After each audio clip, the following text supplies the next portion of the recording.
Did you know that Mittens causes Singed Hero to speed through the map, or that Prowler's Claw can remove Mazaha dots because it cleanses negative effects? In this video I want to showcase fun tags you can do with artifacts in TFT. But before we get started, I launched a second YouTube channel where you can watch highlights from my stream, so if you ever wondered where I get all of my stupid ideas from, then you might want to check that one out. Anyway, let's talk about what you can do with artifacts in set 13. The first artifact I want to cover is Silvermare Dawn. At the start of the set, it was mainly used for Camille, but since then things have evolved. It is a bit of an open secret that Victor is amazing with Silvermare because every unit hit by his laser is also stunned. The bonus stats from Silvermare are also converted into ability power, making him arguably the best item holder for this artifact. If you get really lucky, you can also add Horizon Focus on top of this setup to deal 30% max health to every enemy hit by his laser and his ability. But this is fairly obvious stuff, because as it turns out, there is a hidden tag based around Silvermare that most players don't know about. Introducing the anomaly Wolf Familiars. You don't exactly see this anomaly very often, but this might change. Here is how it works. The anomaly summons two untargetable wolves with 50% of the holder's attack damage, but they will attack with their own 0.9 attack speed. On first glance, this already seems quite useful with Silvermare, as the wolves will profit from the bonus AD, but there is actually more to this combo. Each wolf is capable of proccing the stun from Silvermare Dawn. This will result in the unit that is being targeted to effectively get stun locked from start to finish. This is quite amazing, but it also had me thinking, what if, similar to the Victor example, you also have a Horizon Focus in this setup? As it turns out, this also works. You can not only stun lock a unit, you effectively tear through them by constantly dealing 30% max health as magic damage over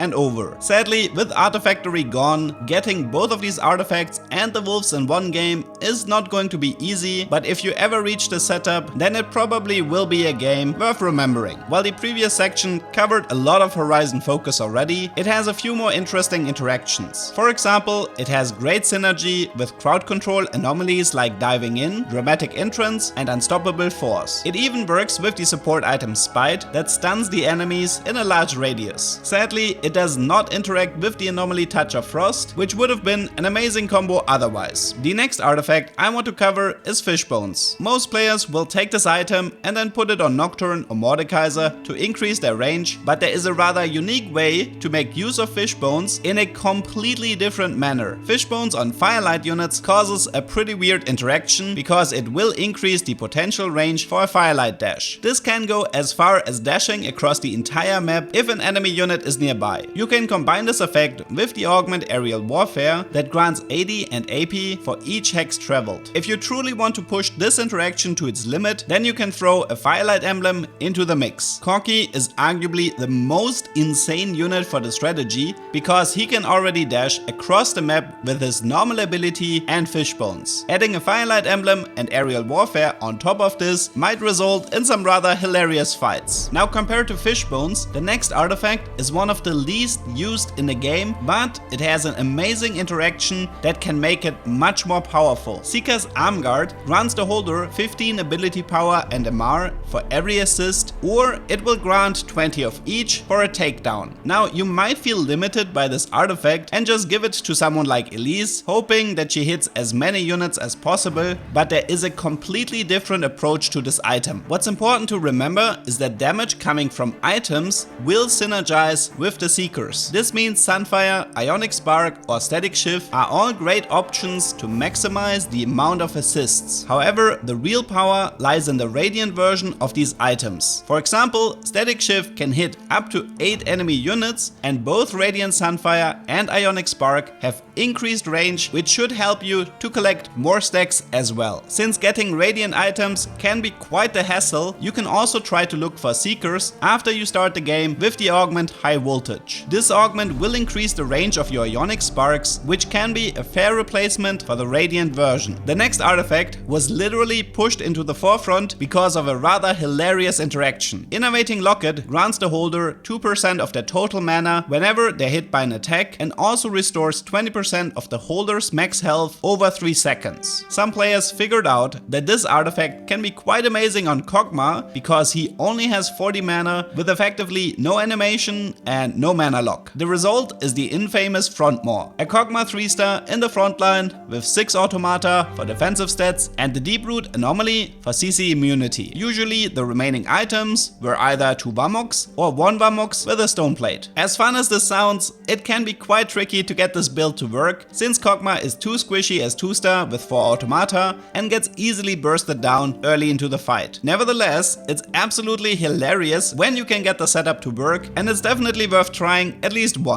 In the latest patch, the defensive stats for 6 automata were reduced by a lot, so this might be even more difficult to pull off than before. My personal favorite artifact for set 13 has to be Spectral Cutlass. You might have seen the powder keg comp, which is based around backlining your entire team and having the enemies clump around powder, but this is not the only tier 1 unit that can make use of this strategy. Darius 3-star is absolutely amazing with Spectral as well. His ability hits every adjacent enemy for a lot of damage, and it's quite easy for him to cast at least twice and take down the enemy carry. You can try this with either defensive anomalies like Thorn Skin or Last Chance, or you simply focus on more damage by giving him an anomaly like Bully. You would be surprised how game-winning a Darius in the enemy backline can be, and if you open with this artifact, you should definitely give this a shot if Darius is not too contested in your lobby. An artifact that has been around for quite a long time is Tricksters Glass. It grants a copy with 70% base health and 10% max mana. For some reason, the description always said max health, but it never took any traits or HP items into consideration and just took the base values of the star level from the holder. It is still a rather popular item for Garen because his emissary trait grants bonus HP to himself and the allies to the left and to the right of him. This effect will work for every individual Garen, meaning if you use Tricksters to create a copy, you can use this to stack more HP. In the end, it's not exactly a huge amount, but it is still a very neat way of using this artifact. Another tip for Tricksters is to use it on a family member. They have reduced max mana from the trait, which causes the Trickster clone to cast earlier as well. While Trickster is nice, the next artifact can be considered the big brother for clone interactions because Suspicious Trenchcoat is not only incredibly popular but also performing insanely well. It is very likely that Riot will take more actions against it in an upcoming patch. You don't have to look far to see what the problem is. Any active item like Edge of Night, Steraks or Zhonya's is refreshed on the 3 clones, granting you a ridiculous amount of item value while also keeping the clones on the map for much longer than intended. It also has a rather nasty interaction with Talisman since the Ascension is happening based on the fight timer, but this combo hasn't been as much of an issue ever since Talisman was nerfed into the ground. Before wrapping up the video, I do want to cover one more artifact, Blighting Jewel. In a recent YouTube short, I showcased a tech based around the anomaly Thorn Skin that has an extremely powerful interaction with the Blighting Jewel. Combining the two can quickly reduce the magic resist of the enemy frontline to 0. Initially, I showed an example with Mundo, but he hasn't aged very well and is a rather pathetic tank compared to someone like Singed. There is also the additional problem that the new anomaly system doesn't allow you to force Thorn Skin anymore, meaning if you miss out on the right anomaly, there are no alternatives. This interaction is exclusive to Thorn Skin, and other anomalies like Center of the Universe do not work with Blighting Jewel. This doesn't mean the tech is useless, it can still be quite strong under the right circumstances, but keep in mind